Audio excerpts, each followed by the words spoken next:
ଶାଗ ବୁଣୁଛୁ ସାଙ୍ଗମାନେ କୁଶଳା ଶାଗ ଏବେ ଖରା ହେଇଗଲାଣି ଶାଗ ଖାଇବାକୁ ବହୁତ ପସନ୍ଦ ମୋର ବେଶୀ ପସନ୍ଦ ଆପଣମାନଙ୍କର ପସନ୍ଦ କି ନାହିଁ କହିବେ ନା ଶାଗ ବୁଣିଦେଲେ ଏଇଟା ସବୁ ଆମର ଜୈବିକ ସାର ପଡ଼ିଛି ରାସାୟନିକ ସାର ପକାଇଲେ କାହିଁକିନା ଆମ ଦେହ କ୍ଷତି ହେବ ତ ସେଇଥିପାଇଁ ଆମେ ଜୈବିକ ସାର ପକାଇଛୁ ଆଉ ନା ମାଟିଟାକୁ ଟିକେ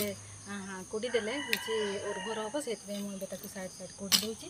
ମଝି ଗୁଡ଼ାରେ ଆଉ ସେଇପଟେ ବି ଆମେ ବୁଣିବୁ ଏବେ ଆରମ୍ଭ କରିବୁ ଚାଷ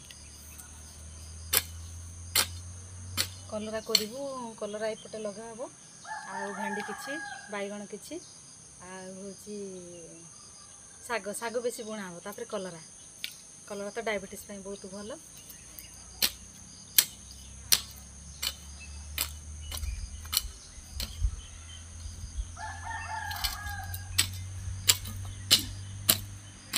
ସାଙ୍ଗମାନେ ସବୁବେଳେ ଏଇଭଳି ନୂଆ ନୂଆ ଭିଡ଼ିଓ ଆଣିବା ଆଜି ପାଇଁ ରହୁଛି ନମସ୍କାର।